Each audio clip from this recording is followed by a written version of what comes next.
Good evening, ladies and gentlemen. Welcome to another episode, another edition of Nightcap Knowledge. My name is George Chuck.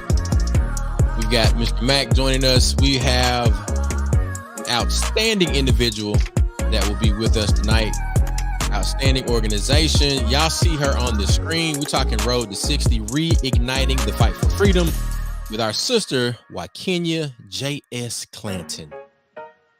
Yep, I'll put your middle initials in there. The director of the Southern Poverty Law Center's Mississippi State Office.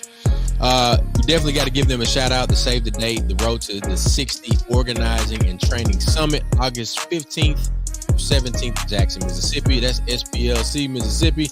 Y'all see it, man. We also got to give a shout out to our sister Ciora, Affirmations of a Candid, Caring, Crass, Crotchety Caricature, now available at affirmationsforme.com. Makes a great gift. It's got all types of really cool pages. You can do your check-ins with yourself, talk to yourself about affirmations, all of those great things. You can get that book, this journal, this great piece of work, a mature theme, not radically so activity book for women ages 16 plus at affirmationsforme.com.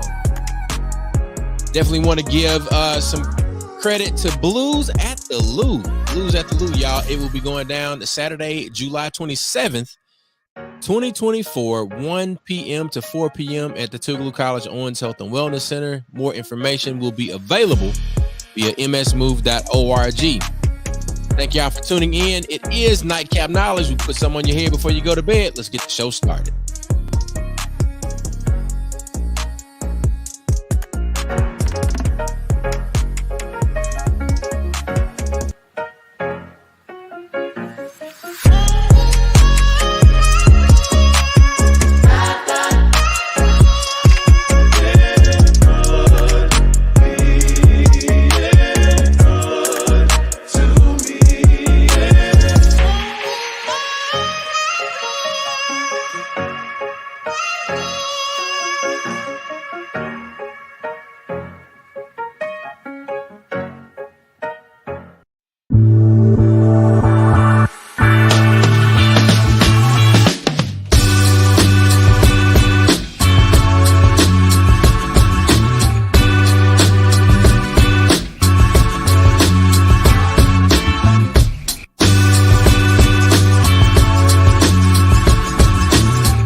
We go. All right. Howdy. How y'all doing, man? Howdy do to you and you. It's Ernest T. Okay, Ernest T. Ernest T. Bass, baby. There you go. What's going on, man? That's a country Negro right there, boy. If I ever Boy, seen I'm telling you. Hey, I ain't too country. No. But I'm country enough. That's for sure. That is for sure. And y'all don't be fooled. Chuck ain't all the way sophisticated. I'm just letting y'all know that. But your sayings, man, like I wish I got to find somebody from the Philippines to chop up. Like, look, go through all of these Nightcap Knowledge episodes and find all of the phrases, the country phrases that Mac has uttered to all the nightcappers out there. So speaking of the nightcappers, shout out to everybody that's tuning in. Right now, it looks like we got the biggest crew from X, aka Twitter. So shout out to all the Twitters out there. Wakanda forever, just for the record. All right. Yeah, there you go. Hey man, reminding everybody this show is rated black and uncensored. Real talk, real issues, real solutions. We here to tell it like it TI is. This might not be the show for you. We're gonna keep it all the way real. Chuck and I ain't been in one spot. We've been alone. It's been a long month, baby. June has been a hell of a month. Hey man, hey, It's a hell of a month, bud. we had a Uh, lot of fun though. We had a lot of fun. hey man, a lot of great things coming up. So we just getting started. We say that all the time because it's real. It's not like we just come up with catchphrases. Like we're just getting started. We got a lot that we're doing, that we're working on, more partnerships, more coalitions, more work, and more legacy to build. That's the goal. And speaking of legacies, if you are a fan of the social justice movement and all of those who we're going to celebrate at Freedom Summer and others, go to I Got It Made. Check out a Oh yeah, George Chuck original, right? As we shout out a lot of our people from Mississippi, and you see some names, especially the ones that we're a little partial to, close to the top. Make sure we, Brother Hollis. support Brother Hollis. I think Mega Evers, Fannie Lou. So we need to make sure that we are supporting. Just by highlighting and bringing questions. Crazy thing about it, yesterday I get a text message. Hey, what's Brother Hollis' last name? This is my daughter. She's in Texas. I'm like, I can send a name. They're like, why? Well, it's a guy here speaking from Mississippi that's connected to the NAACP, and he said something about Brother Hollis. Uh huh. I said, you travel all the way back to Texas to learn about folks that were right here that we tried to introduce you to. It's amazing. So when you start talking about the social justice movement, you can't get by Mississippi. What? What's the business? He said country phrases from Mac. You ain't got enough money to hire people to do that. Hey, but that's cool though, man. I'm glad that Jamie one remembers Yes, uh and had enough sense to ask those questions, but she's in a place where correct. yeah, she's listening and learning more about the things that you know that are of her ancestry, of her Yeah, path that she is walking. So I appreciate hearing that. yeah. It's and I'll tell. I guess for us, like me and Sabir talked about, we took for granted the time we got a chance to be Bob Moses. You Mm-hmm. know, we took for granted, and we thankful that Brother Albert, he locked on. But it's just like you took it for granted, the stuff that the accomplishments they had made, and it takes you to go. The first time I saw Brother Hollis in somewhere, it was in Alabama. I'm in Alabama where he was in a museum. Like so, Mm-hmm. he's in a museum in Alabama, but we didn't at the time had nothing in Mississippi that talked about him, right? So it's like other states and other areas recognize all the work when we start talking about civil rights and Yeah. sad things, say Jim Crow and all the terrible shit that happened, Mississippi, like, bing, it pops up, right? It's at the top. Mississippi, Alabama, Yeah. Louisiana, Georgia, Yeah. uh, them the states you start to think about, right? Tennessee, like, hey, let's go to the list where they done the most fucked up shit to black folks. Well, there they go. Damn, there they go. All us right there connected together. We don't want to leave Texas out. They doing a good job of right now themselves. Um, but also a big shout out to Texas and make sure that we continue to send positive energy to those who are in the path or have was in the path of the hurricane and anything that's related to it. Check on your family, check on your friends. If you know of someone that's in need, if we can get any type of support to them, let us know. We got to band together. We got to be there because when we was in need, folks sent stuff to us.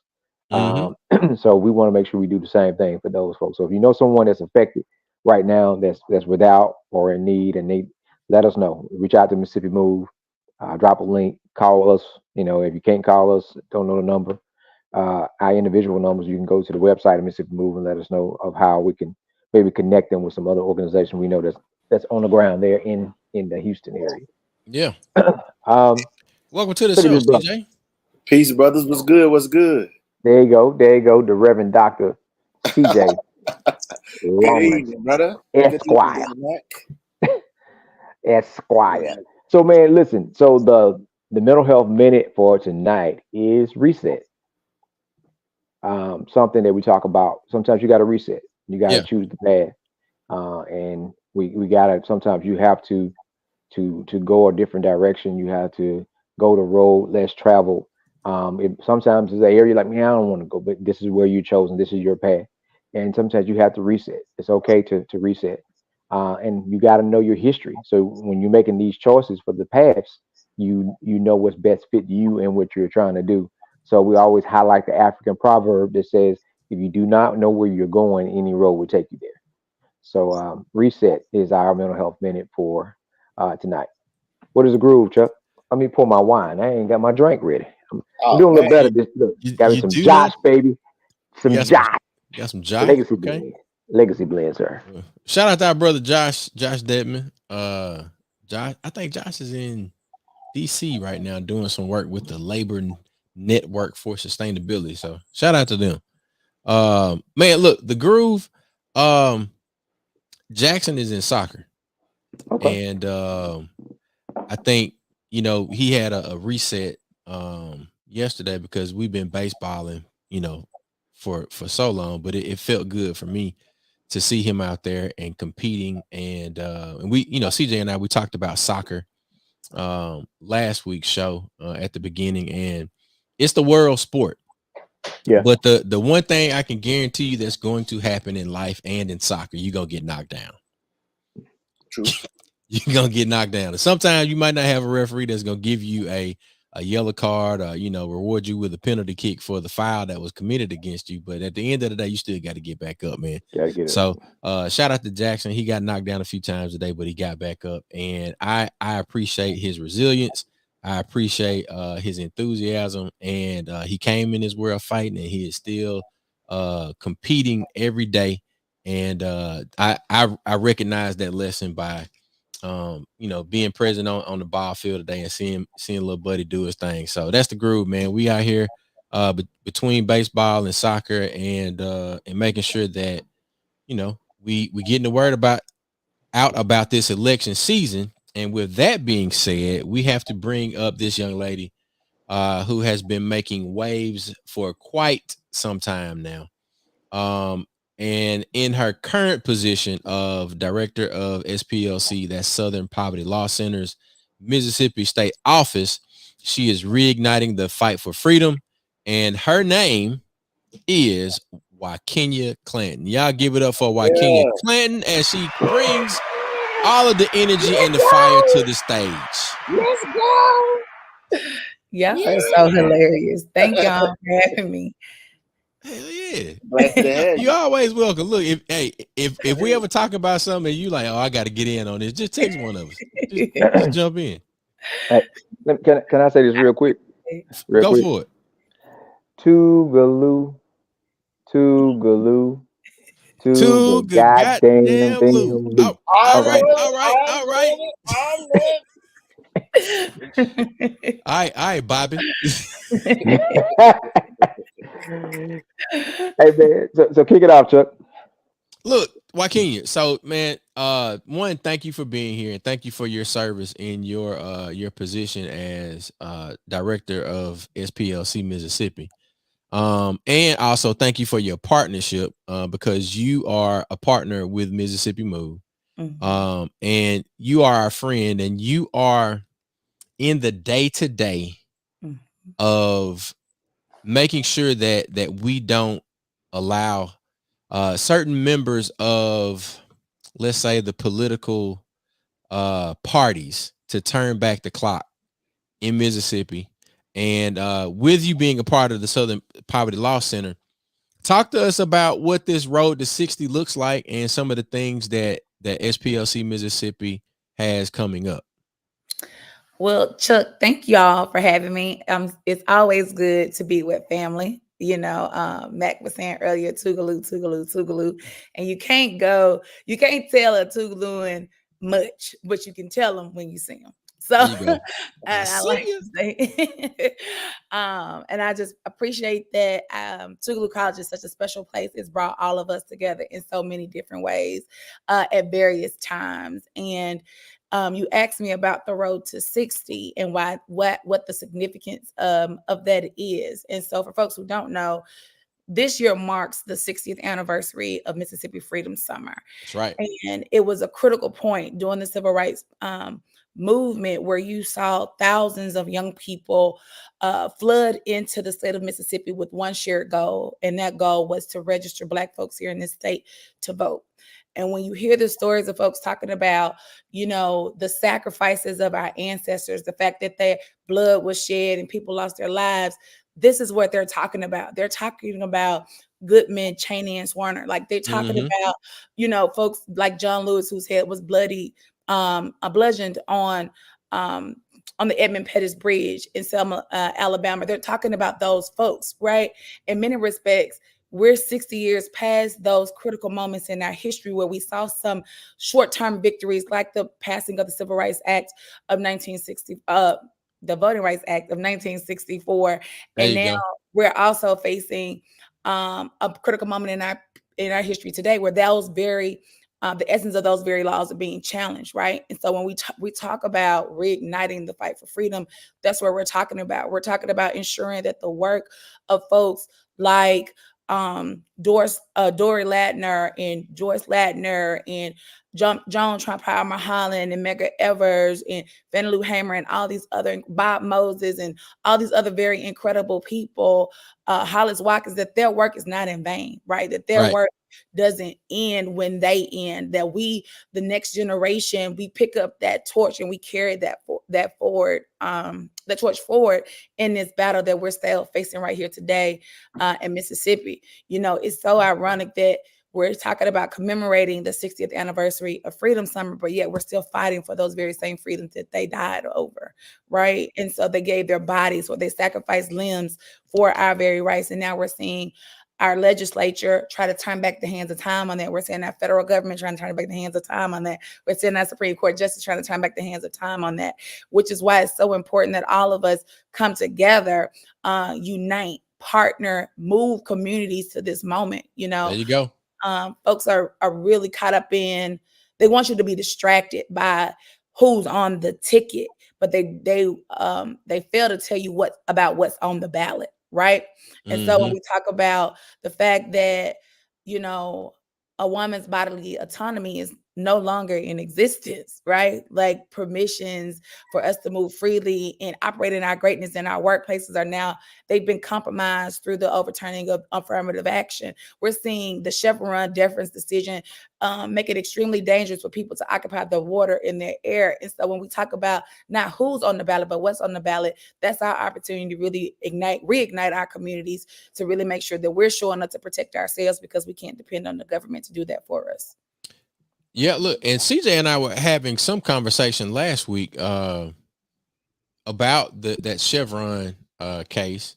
We also talked about the long-term implications of former President Trump's trial, and what and CJ did a great job of explaining this quote unquote super majority in the Supreme Court. Now that's a lot of national politics that has local implications. Well, can you talk to us more so about some of the things that are local to Mississippi and things that we should be concerned about and learning more about? Yeah, for sure. So I'm sure CJ was telling you about what's happening with the courts. He also mentioned the fact that now Trump is going to be immune from these very same serious crimes like treason that he's committed against the country, right? I'm sure he shared that with you. I'm sure he probably also talked about how the fact that this doctrine, right, this Project 2025 doctrine is making it almost impossible for the government to do its job in protecting its people, right? You're talking about the fact that free school meals may be eliminated under this doctrine. You're talking about the fact that, student loan forgiveness, the whole program that this administration has put forth, will be dismantled, right? It is an imperfect system, but it's yet a system nonetheless, right? We've gotten some movement that's now going to be, dismantled under a potential Trump re-election. You're talking about the fact that he wants to do away with the Department of Education altogether because he don't believe that you, I, nor CJ, nor Matt, or any people who look like us should be educated to begin with, right? He doesn't believe that we are people, right? He said we have certain jobs that we need to be able to do, There right? go them black jobs. You know, the black jobs, you know, we got to hold on to the black jobs, you know. So, you know, and really what that means though is that he's real when I think it was in when was Charlottesville? 2021. No, 2020. I think it was 2021. Was it 21? Hold on, let's look at Charlottesville that. was actually like either 18 or 19. 18 or 19. I'm just gonna call it the Charlottesville massacre because we all know it as the massacre, Yeah, I right? know what you're talking about. Mm-hmm. So when they were walking down that street carrying them tiki torches, talking about we will not go back, you will not replace us. What they were sounding the alarm. Yeah. We thought they were saying one thing, they were saying this exact thing what we're dealing with today. The fact that they want to reverse the fact that our brilliance has always been here, right? We might not have had the language, we've always had the skill. And so that's what we're facing. We're facing a threat on our existence through this potential election cycle. And if we don't step up and realize what's really on the ballot, we're talking about the fact, and most people don't know this, but the Voting Rights Act of 1964 did not give you the full right to vote. You know that, right? That has to be reauthorized, right? So that's what we're talking about. We're talking about reauthorization. It has to be reauthorized every 25 years. So the next time that we're up for reauthorization will be under this supermajority conservative court. There you go. And so you might not even have this right. So we don't vote this election, we might not be able to vote ever again in life.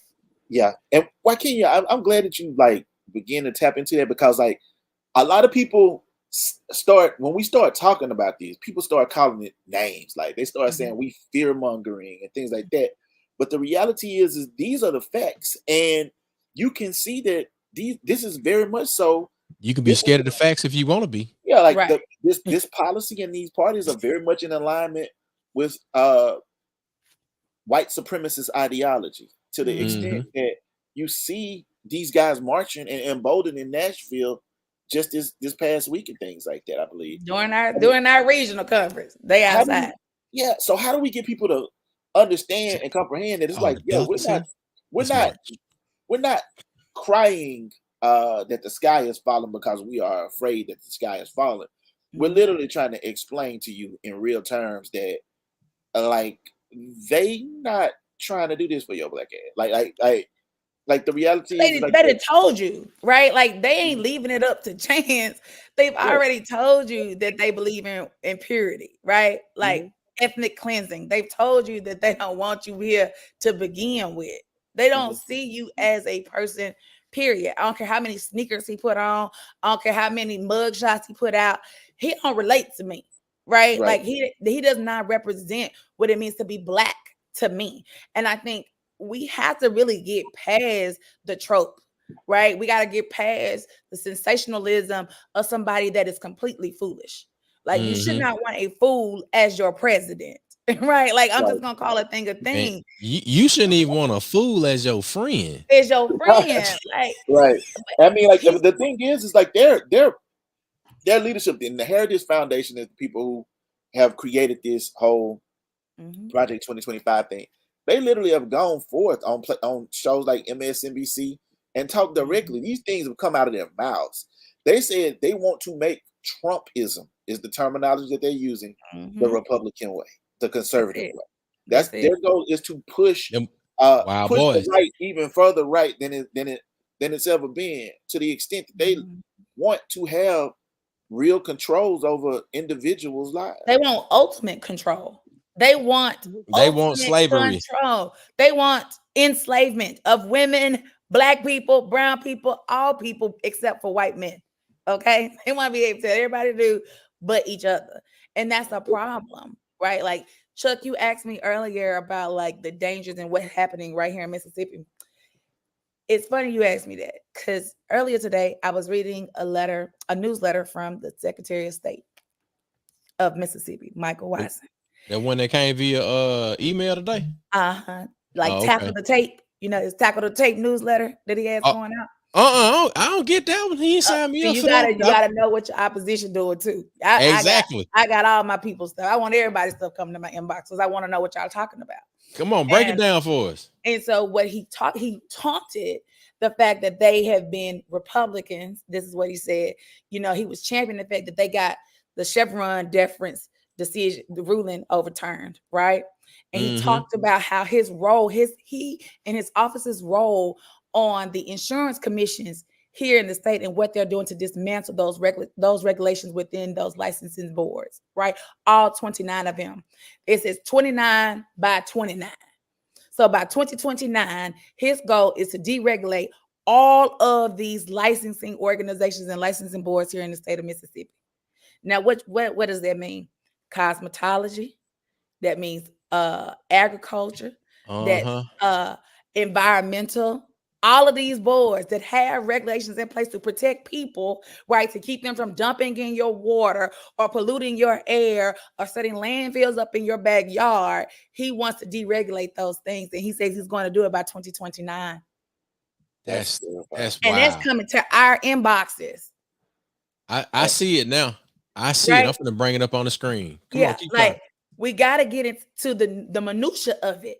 Because this is surgical what they're doing. It's not just in DC. It's down the street. Hello.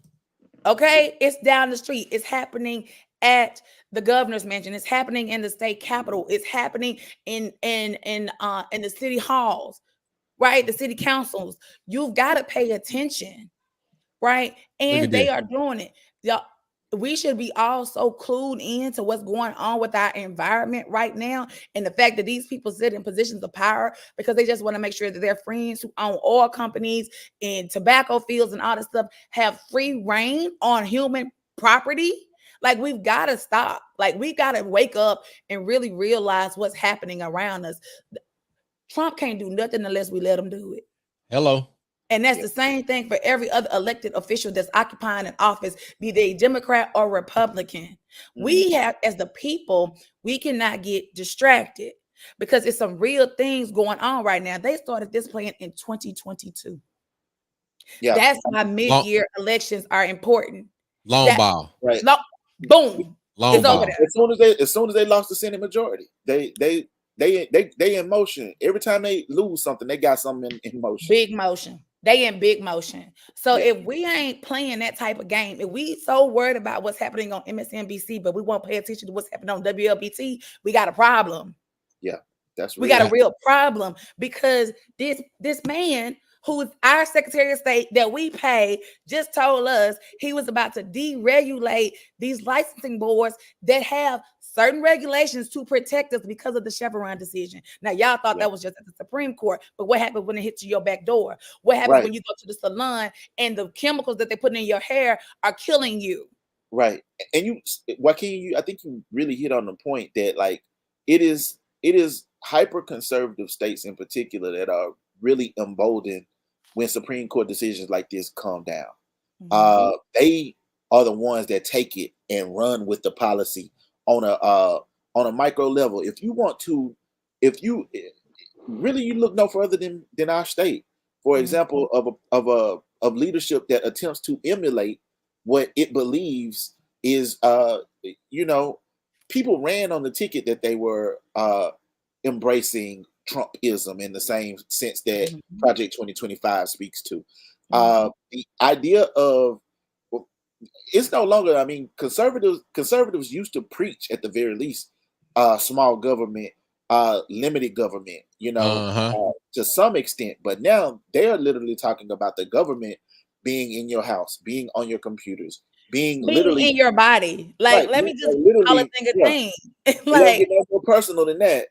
Like, that's not fear mongering for us to, like, somebody said, oh, well, they're just lobbyists. And no, they're not lobbyists. They're not fear mongering. That's fact. They are the facts of the matter are they want ultimate control of you. Yes, these folks will push this policy on state levels, as they've already shown. They push model policy.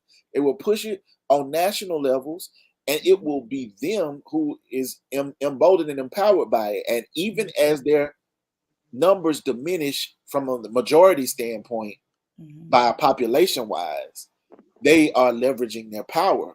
They're leveraging their political power, their political capital, as well as economic power in this way to make sure that even when the numbers shift, they have their hands in the ability to control how the laws are interpreted and are dictated long term.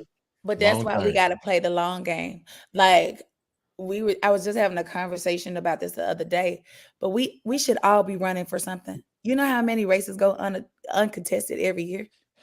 I've discussed that specifically in Harrison County. And I know that Fair Count has a tool, and we used it in the last election. Shout out to Fair Count. Where it gives you the exact number of votes that it would take to even things out. You can tap on your county, and then you can look at it, and it gives you the number of votes that you would need to even just to make it a 50-50, like 50 white, 50 black, just to make it 50%. Now, share it too, because I haven't seen Janine called me the other day, but I haven't called her back, but I need to talk to her about that because we need that. Definitely. I'll share that. Matter of fact, I will put it in the it's called the Vote Share Gap. I'll put that link and we'll actually have it shared on msmove.org/vote. It'll be one of the resources that we'll be talking about for weeks to come. Now, the thing that I've realized about Harrison County, I asked you about local, and I live in Harrison County, Mississippi.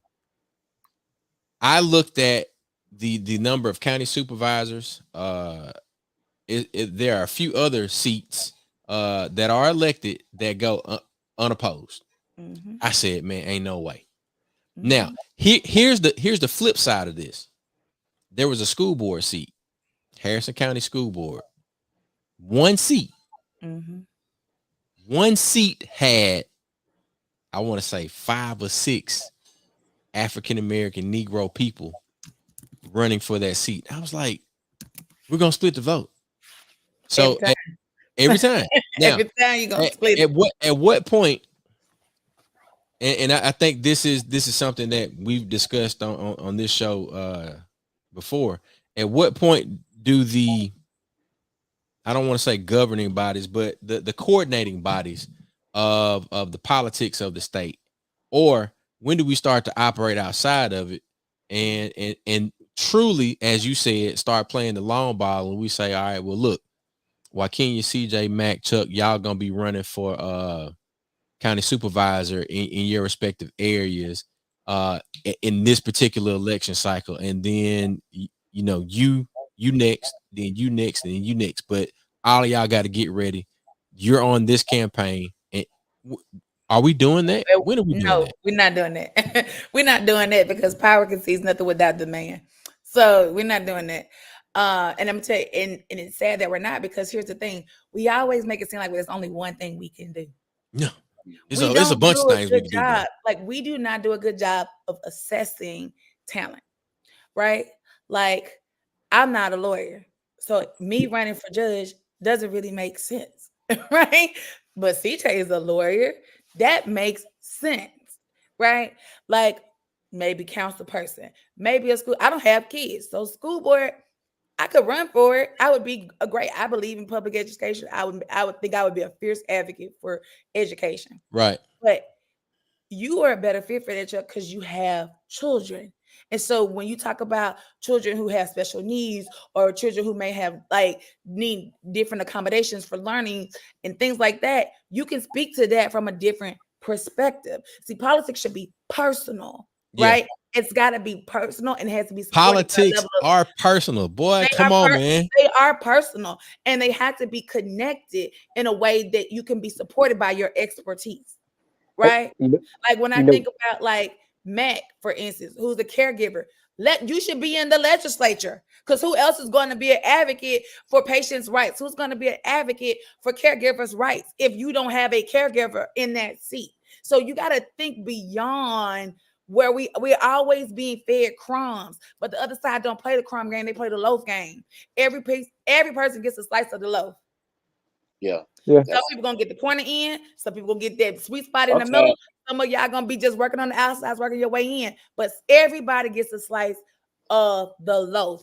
We are always trying to get crumbs, and that's the difference. Like that's the difference in the ball game and in the strategy. Sometimes they be giving slices of loaves that ain't even there to give. Yeah, they go there. They give other people bread. But you know what you guys are saying. This whole thing is just like at the point. I'm at the point. Fuck that. They can keep their loaf. I rather plant the field of wheat. Right. Yeah. That's where we need to be of creating our own, because the demand has been we like got to understand that we are the wheat. We got to pull us together, right? And we allowed folks to divide us. No, they playing chess. Have us playing Uno. You know what I'm saying? We ain't even in the checker game. So it's gonna be that kitchen feud that always come together to be able to get together, man, and organize and create models to move the masses of the majority of the folks. Because we got to use our power. We got to identify first. I do a stakeholder analysis. What is our power? What do we have? So when we find out what our power is, then we know how to leverage that power to get the things that we need and want. Then once you get that and you build more allies, now you can control. And that's why we always said that, people say, black folks can be prejudiced. Yes, but we can't be racist because we don't have the capacity to create systems to stop and start, because we don't have that capacity, and no matter how much we want. But we got to connect dots. What you said earlier is telling people that, listen, if your ass don't vote this election, it's a chance that you won't vote no other election, because this is why. Bullet point, third grade level. If you do not vote this election, it's a chance that they could turn back the hand. Don't worry about it. Don't worry about it, because you ain't gonna have it. You ain't gonna have it. And we got to keep it. Brother Hollis used to say one thing all the time. You say, keep it plain, make it plain. Even while we talking about Freedom Summer 60, they got black men on the right that are literally celebrating or romanticizing the idea of the Jim Crow era. Like this is not. These are not pretend things. As a black man, I don't understand how under any circumstances I could ever see myself in alignment ideologically with a white supremacist or with the delusion of white supremacy. Yeah. However, for those who have questions about what they should be aligned with, like I understand having questions, and I understand valuing your vote. I think that it's important to value your vote. I'm not trying to scare anyone into the idea of voting, but I am trying to get them to understand that these local elections, as well as these federal elections, in this particular instance, are very important. Like I've personally never felt like they were more important than I feel about this particular election right now. Yeah, right. And I agree with you, CJ. And I would also say to people who want to, they wait. It's always amazing to me. And I probably shouldn't say this, because I think we have to be real about the fact that there is a knowledge gap in our community that we have a responsibility to fill. But it always fascinates me where everybody want to pick a side during the general. Your time to boss up and say we don't want you is in the primaries. That's why they have primary elections, so that you can pick your champ. Your time to pick your champ is in the primaries. Okay, you just make sure your champ ran the championship in the general. Okay, look, you gotta pick your pony at the right time, and we don't understand that. I think I got this point. Listen to this, and I gotta go. But I think a lot of people make parallels between general election and the Super Bowl. Yeah. So I'm gonna wait for the big shit. I'm waiting on the big shit. I'm gonna wait for the big game, right? But here's the thing. The regular season. Some folks is like, all right, my team ain't in it, so I ain't even gonna watch. That don't make sense. Look, if you're a fan of football, you got to pick a side, bro. That's it. The outcome of the game affect you more than it ever did on any other field. Like the reality is, it's gonna impact you whether you believe in it or not, whether you feel invested in it or not. It's invested in all our asses. Like that's just the reality of it. Well, the reason that we even on this land is because somebody was invested in us being here, right? So let's be very clear about why we're here to begin with and what it is that they want back from us, right? So them 400 and some odd years of free labor that they got, and then the bargain labor that they got, like the bartered labor that they got post up 400 years, right? 99.5% free labor. We're talking about people who ideologically are banning books right now. I mean banning books generally, like banning history. Because they don't want to face like, and these are not things that we are making up, y'all. Like this is policy that anybody, anywhere, can look and see. Well, here's the problem with CJ. I keep hearing as we make the white man be the big bad bear, but I don't see there is no pushback. Right? Yeah. We know other cultures across the world that throw rocks at tank. They like, I don't give a damn. I'm going down fighting. Where are the majority black school districts that pushed back against this banning books of our history? You know what I'm saying? We just say, well, they know the law changed. They say we got to do it. What that sound like, right? Can I say something? Let me say something on that. You got to have people who serve on that the Mississippi Board of Education. We missing all of the right, and those people are appointed by who? Right? No, that's not what I'm saying. I'm like, think about which school districts are pushing back. We're talking about in the 60s, right, where we had our own ownership, where the system was telling us what we couldn't do, but the system, the teachers and the students protested together, right? They worked together because that's what I'm saying. Now we just say, well, we ain't got this. No, we ain't never had that. But when we still didn't have, we banded together and we utilized our resources and our power. CJ says he's not trying to use fear. Fuck that. I am. We got to use fear because we are trying to be in a kumite with point system and kick, punch. Oh, I can't hit you in the head. Them the rules. Right. They coming out with bloody knuckles, brass knuckles, and bats. And we trying to play by the rules. We won't get to the level and fight way they are fighting. We keep trying to stand back and say, no, we are not like that. We keep trying to show them that we are not like they say they are. We won't never get to the level where they're like, I ain't gonna go in and mess with them Negroes because they about that life. Nope. Yeah. Well, we could just let them do what they want to do. That's what I'm saying. Integration played a major role in that, Mac. I know. It was a lot of us that was for that. Because we believed it. Against it. I'm just saying that's what caused it, right? Yeah. But integration did that, right? And we know that integration did that because it was a lot of us still want to prove to them that we are not like they think you are. We keep trying to prove stuff to people that don't even recognize you as a person. So I think I'm gonna let Waikinya speak, and then because I know you want to touch on that, and then I say what I'm gonna say. Right? Yeah, I was gonna say you asked why we aren't banded together and why we're not pushing back like publicly.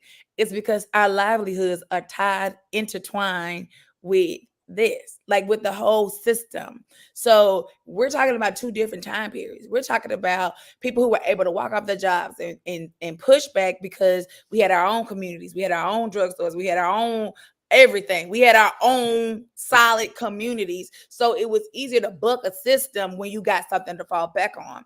We are too integrated into a system that doesn't even want us to be a part of it, except to extract from us. That's what I mean when I say that, right? So it's not that people don't want to. You have people who don't care nothing about it, who push back every day, but they don't have to rely on, the majority of us have to rely on this system for survival, right? Mm-hmm. Like those of us who work regular jobs, we have to be concerned about, well, how does this affect certain things? Like majority of young professionals have to think about that, right? And it puts us in a box because unlike the current generation, we were taught, walk in this operate within this time frame, because you got to have certain things on the other side of that. Our responsibilities have forced us into a place where we have to be careful about how we move.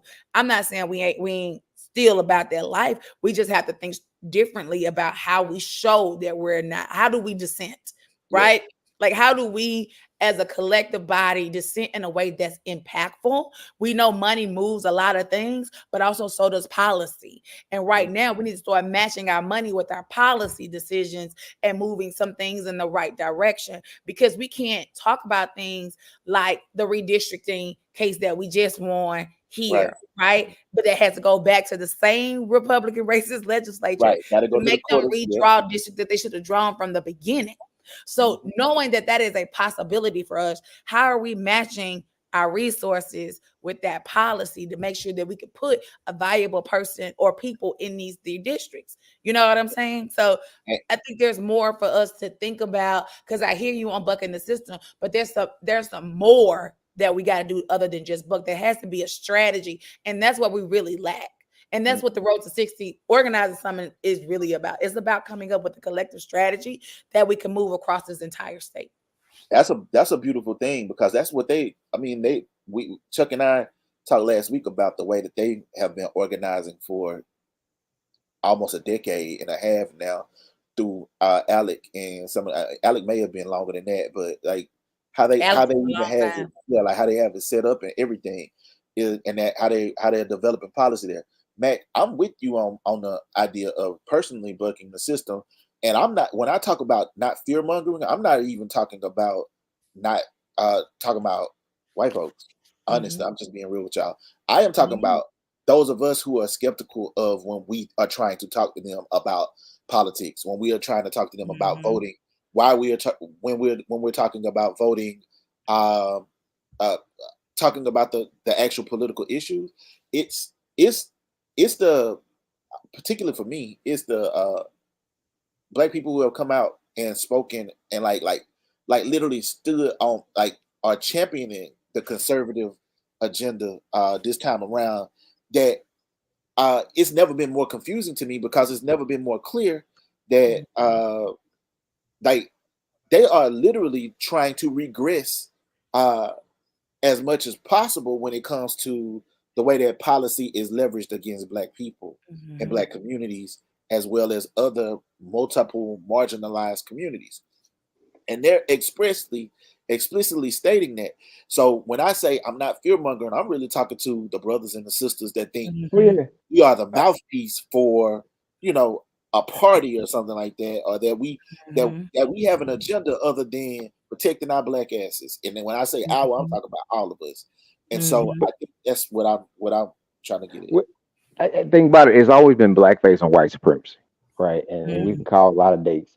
It's just like the folks that are in legislatures now that we're talking about, they should ask the question, what happened to the Black legislatures after Reconstruction? After they won and was in the legislature, what happened to them? Right? So what do you think? History has already shown you. Now you think that you are, made it to the point where you can sit at their table, and then what happens when they get ready to change the table? I think what I'm more saying is, if we serious want certain things, then we use the capacity to do it, right? And we always say that they don't teach this in school. They're not gonna teach this in school. But if my Black ass would say that I'm gonna go to Offbeat and we're gonna sell Black comic books that educate your children on this, that, and the third, are you coming? Are you coming to support on a Saturday? And I say, why I gotta be on a Saturday at 10 o'clock? Why they couldn't have chose this time? Do you really want to be a game changer? And that goes back to mindset, because we've created a lot of opportunity to start a system. And it's like pulling alligator teeth to get folks to understand. It goes back to the famous words, I would have freed 1,000 slaves. I would have freed 1,000 more slaves if they knew that they were slaves. And we see ourselves so intertwined that you think that you have accomplished and made it. And every year they take somebody that's in a certain position and start to cut them down and break them down, right? And so what I'm saying for us is we create the model by focusing on certain areas to start to build that system with folks that are like-minded and like-footed, meaning that they willing to put some work in with this situation to create not only the systematic approach, but also some physical stuff that we can see to say we accomplished that. Right? That's what those are the things we need, and we start what you're saying now. Like, hey, let's flip the table. Who are the new city councilmen? Who are the new supervisors for Hinds County, the largest city and the largest county in the state? How do we start a ripple effect? That's where we start talking about organizing. But it takes folks that want to sacrifice that time to come sit and sit for 8 hours and learn how this process works. That's the thing that, and I keep comparing to for us as we highlight, and I'm talking about the people that highlight what has happened. I'm not talking about the folks that might not know who some of these iconic figures are. The ones that highlight them in all the different programs. Are you ready to sit with us for 8 to 10, 12, whatever hours to come up with plans to make those sacrifices, to create extra income so that you can buy these properties, so that we can have these things, because we have no power, meaning that as a majority, we don't have any power. So one of the things that Brother Hollis said in 2015 at the Black Family Summit, him and civil rights attorney Carol Rose, they said this: when they were fighting for political power, they wish they had done more to fight for economic power. This is their words from the folks that were there on the front line. And we see it right now in the city of Jackson. Jackson don't own Jackson. And we damn sure don't own it. But we are the majority here, and we're watching people come in and flip these properties and charge you $1,500 for a shotgun house. It's just what I'm saying is, what are some things we could start to look at? If we can do these things, just start small, right? And start these things. And most of us is being consistent, staying consistent and following through and evaluation. Like, let's set this goal and let's check this mark off and say we accomplished that goal by doing what. It's very strategic. But it takes a lot of planning. What you said about playing chess, it's a long game. It's a 5-year plan. It's a 10-year plan. Jump in, and I agree with what you're saying. I wanted to jump in and ask both of you, particularly Waikinya, and Mac, I want you to jump in as well. How can we, or how can people become involved at some level with Freedom 60 and the convening, as well as the work and planning and policy development component? Thanks, CJ. And, I just want to go back to what Mac was saying. First of all, we got to, understand that we are a priority. So you do so many things that you don't want to do, but you need to do. This is one of those things that you need to do. You need to come out and educate yourself. Know what we're really talking about. Know what's really at stake. Like, it's not enough for you to tell people you need to go vote, and they ask you why, and you can't explain it. You need to be able to tell them why it is important for them to vote in this election, why it is important. You need to understand why it is important for you to vote, right? And so, to answer your question, CJ, about ways that people can get involved, one, we are hosting a free summit. It's going to be food. It's going to be entertainment. It's going to be a lot of education. It's going to be some training happening and some organizing and some strategizing happening on August the 15th through the 17th at the Jackson Convention Center. And we have the link, I think, is in the notes for folks, where they can go on to our CVent site and register. Like, this is the time for us to really double down on what the future will look like for us, and making sure that we're playing an active role in bridging the generations around this idea of freedom, right? Around this idea of not only freedom, but liberation. Because you could argue right now you are free, but are you liberated? Right? Do you have the liberty to go into a store and not be watched? Or do you have the liberty to drive down the road and not be worried about being pulled over by the police? Do you have that liberty? And the answer is probably no. But you do have the freedom to move around this place, but you move with caution.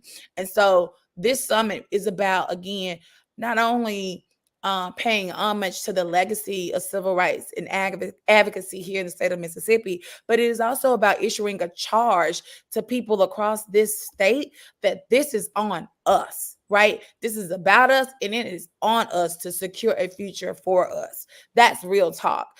Every Tuesday we host, if you want to get a group of your friends together and say we want to text into Harrison County because we need to make sure Black folks in this county know that they need to check their voter registration to make sure that they're not purged from the rolls, because in the last 3 years in the state of Mississippi, more than 70,000 people have been purged from the active voting rolls, then we can set that up for you, right? If you want to say that we heard that last year alone, 30,000 people were purged from the rolls in Hinds County. Last year alone, the same last year where we had a gubernatorial election, then we can set that up for you, right? Recognizing that we lost last year's election we by 26,000 votes, but people had registered 33. We had 33,000 registrations that were filed with the Secretary of State's office. He came right behind us and he nullified 32,000 people from the active voting roll. So we got to become vigilant about following and paying attention to what's happening in the footnotes, right? We so focused on headlines, we forget that there is a thing called process.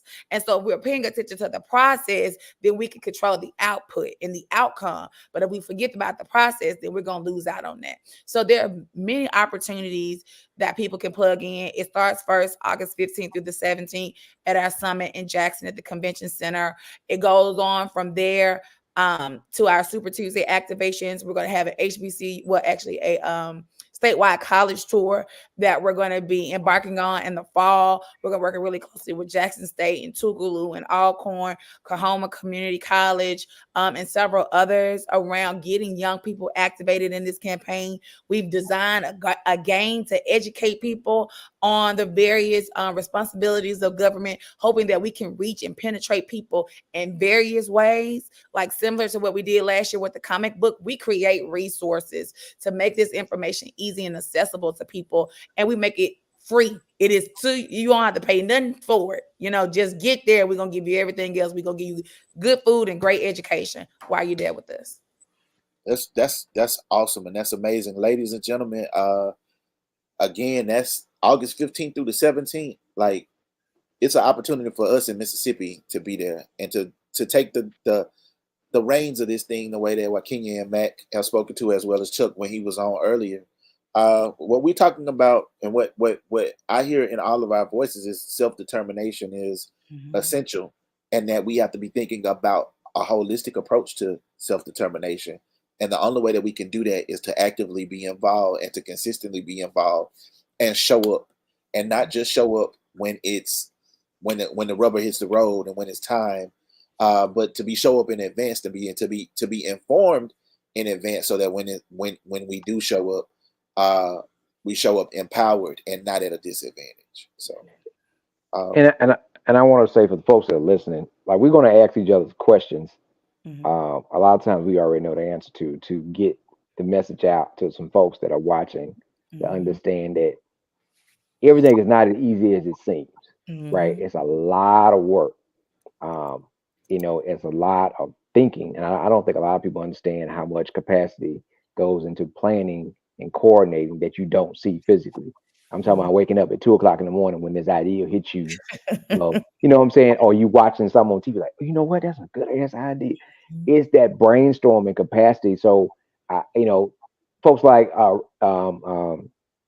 Philip Randolph, right? You know who Dr. Martin Luther King is, but you don't know who A. Philip Randolph is, because that's your strategist, right? That's your person behind the scenes.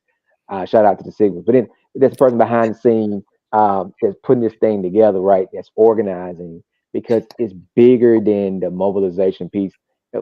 Really, Chuck? You see what I'm saying?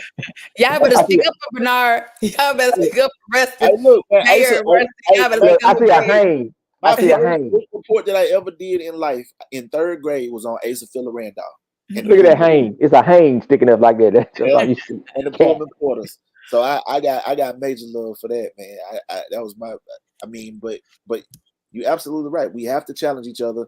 We have to have these conversations the way we're having these conversations tonight, in each other's presence, not just for ourselves, but for those who this may resonate with. And hopefully it becomes a larger conversation and becomes more than a conversation that leads to action. So People are listening, man. I'm gonna say this. You know, and sometimes we get discouraged. Sometimes you're like, man. Then somebody out of the blue, especially when I used to be on 90.1, and they're like, man, that was a good message I had the other night. Like, what message? I didn't think nobody would listen because that person don't call in. That person Mhm. don't text in.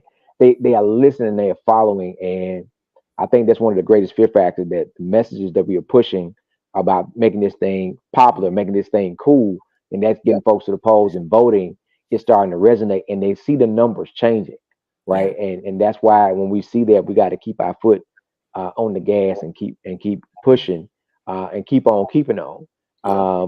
because we know that it will bring about a change. But we got so many moving parts and so many deceptive moving parts that it's hard to see what they say between a friend and a foe. Yeah. Um, that's something that's really tough in this type of work. But Kenya, for those who want to volunteer and know more about what you're doing overall, how can they reach you? How can they contact you guys? What can they If do? they're ready to volunteer, we are ready for them. They can email us at advocacy at S as in Sam, P as in Paul, L as in Larry, center.org. I'll put it in the chat and actually ask CJ or Chuck to put it up Yep. I'll on the share. screen if they want to volunteer. If they want to register for the conference, they could do that as well at www.splcenter.org/60 summit. It's easy to do. We need you to do it. We need everybody here. Like, it takes a lot to organize folks for change, but we can't afford not to, y'all. And just because you've never organized before, this is the perfect time to learn. It's free of charge and it's available to you. You get some of the foremost seasoned experts in the world who will be here at this summit, teaching, training, creating space for you to go and change your communities. This is more than just about an election. It's about your everyday life. This is how you will experience, how your children will experience life here in the state. And I believe that we all love Mississippi. I know I do. This is home, right? Yeah. Like, I could be anywhere else in the world. I choose to be here at home doing this work for Mhm. my people, right? And when I say my people, I mean affectionately Black people, but I mean all people who share this same soil that I do, who come from this Mhm. same soil that I do, because we're worth it, right? It's time for us to move past this narrative of divisiveness and really work and move into our divine, which is to operate and live freely together in a free and just society. So that's why Waikinya, we do this work. yeah, you really, I mean, like you touched on it and you spoke to it earlier, but Mississippi is ground zero, and I don't mean that in a negative way. I mean that the struggle that Freedom 60, or that the first Freedom Summer started. This is a continuation of that struggle, Mhm. and we are the seeds that they sowed uh, Mhm. back then. So we understand that we are continuing the work in the legacy of Medgar Evers, of Joan Mhm. Trumper, Mulholland, of Fannie Lou Hamer, of Vernon Damer, of Goodman Mhm. Chaney and Schwerner, of Hollis Mhm. Watkins, like of so many of our veterans of the civil rights movement that we've been able to touch directly and speak to and learn from directly here in Mississippi. And so we understand the importance because it was instilled in us Mhm. by those who came before us, who struggled before us, who bled far before us. They've told us champion stories and they've told us horror stories. Mhm. Uh, and as we've grown to experience our own experiences here in Mississippi, we understand what we're up against. We understand that those things like a ALEC are utilizing our state and the fact that Mhm. there's a supermajority in our a conservative supermajority in our legislature to leverage the opportunity to Mhm. run these things up the flagpole to the Supreme Court and basically turn bad policy that is disproportionately created Mhm. into national policy that impacts the entire country. They Mhm. started here.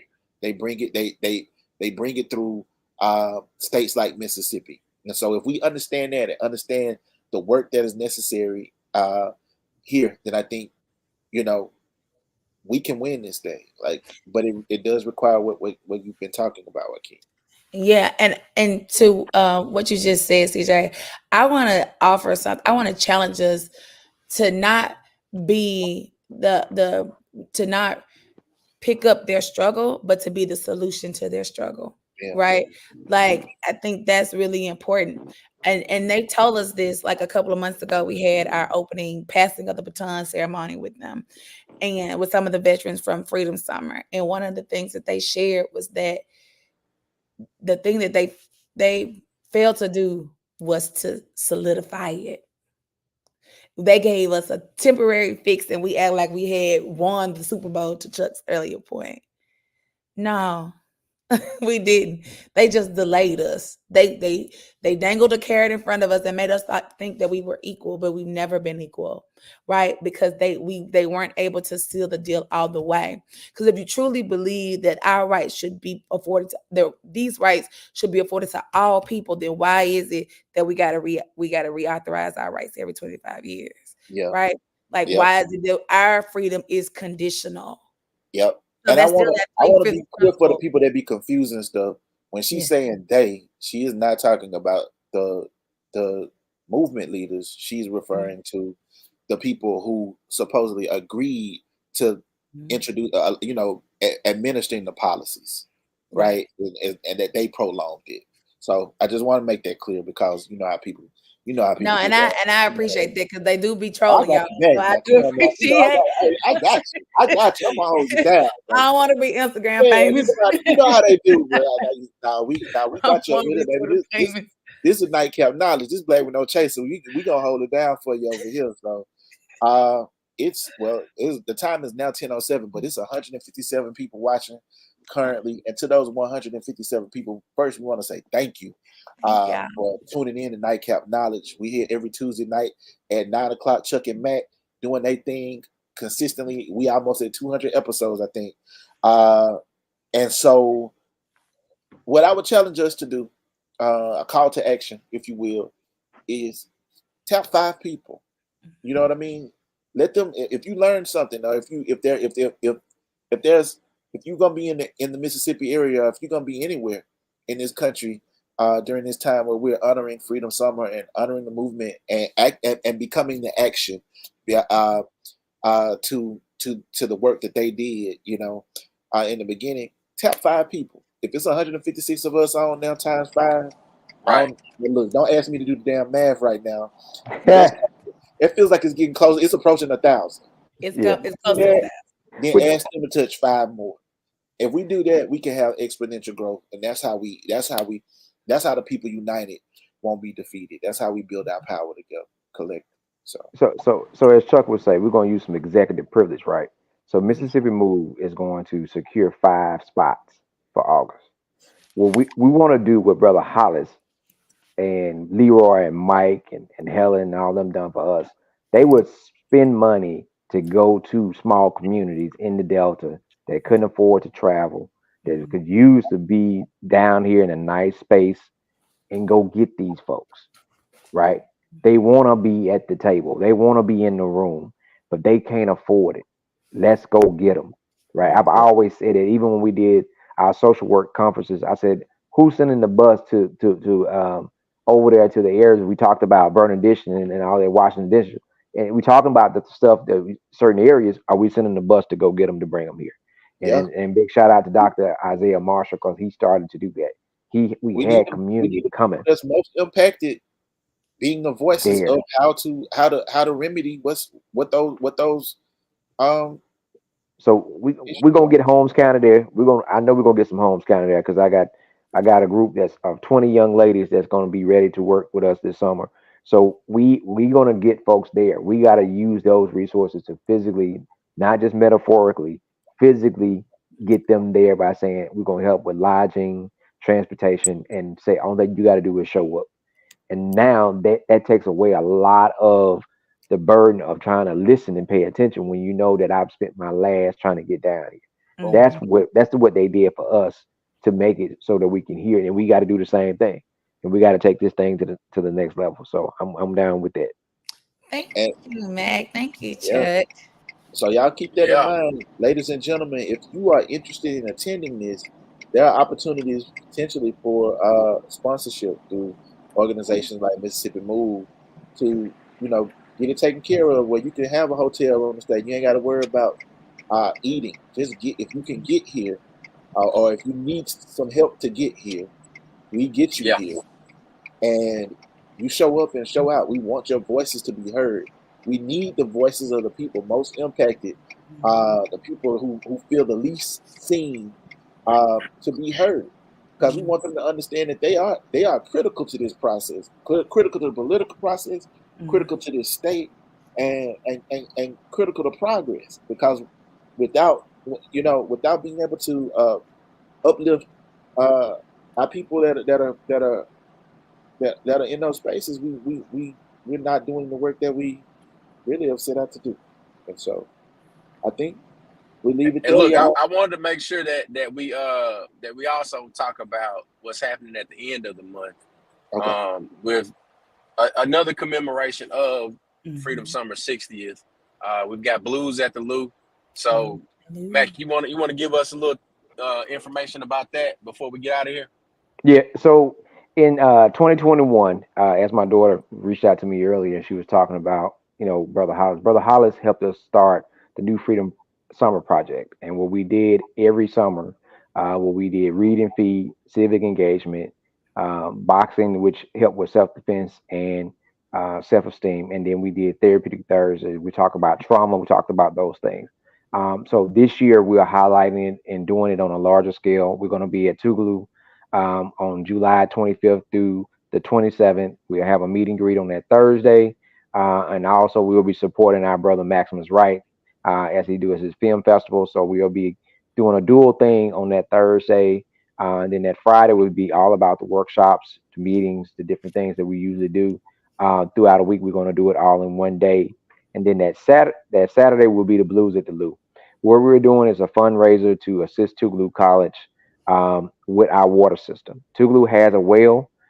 Yes, it owns its own water, but you need a system to get the water through our campus.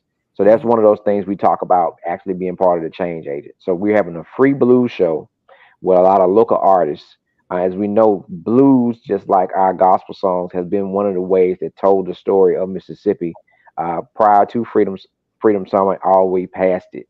So we're going to have Blues at the Lou, a free blues concert at Tougaloo College for those who want to come, and you can donate, right? We're not limited. If you don't have a $5 to donate, you can still come in and watch the show. If you have more than $5 you want to donate toward the cause, you can still come watch the show. And we said it because we got so many good Tougaloo folks doing so much stuff where it's going to be between 1 p.m. and 5 p.m. So that way people can still go to the dinner for the NAACP. They can go to Summer Breeze. They can go to all the other things going on. But we want to commemorate this. And it's also a day, 2 days before Brother Hollis' birthday. As you know, we lost him last year. So we got to keep that going because that's our personal connection. That we know why we got to keep this going. And you know what it meant to him to keep this going, to pass the baton to the youth. So this year, Mississippi Move, we hired our first group of young organizers, 17 to 25. And we are passing the torch. And they're going to be there with us throughout the whole duration. And like I said, I got a group, one of the young organizers who now start out so we've seen her running around in Holmes County. Kamisha is now the executive director of the nonprofit that we all work for. And she's bringing down 20 young ladies from Holmes County that's going to participate in this. So we building a team. We just got to keep supporting them and keep showing them we got their back and helping them across the humps. We building a team. So we got you. Once we get past July, we getting ready for August, but that's what we got for July. Okay. Well, y'all, that's it, man. Waikinya, thank you for a great conversation. CJ, thank y'all. This was great. Yeah, I said I ain't have no voice. So I was struggling. You good. The audience has actually grown since we about to wrap up. But thank y'all for tuning in. If you want to volunteer, you can see the email down at the bottom, advocacy@splcenter.org. And register. Can you tell them what you got going one more time? Because we had some new people that just came in. Yeah. So we are. Oh, you want to tell them, TJ? No, you can tell them. You can tell them. You know better than me. We are hosting the commemorative Road to 60 Organizing and Training Summit at the Jackson Convention Center, August 15th through the 17th.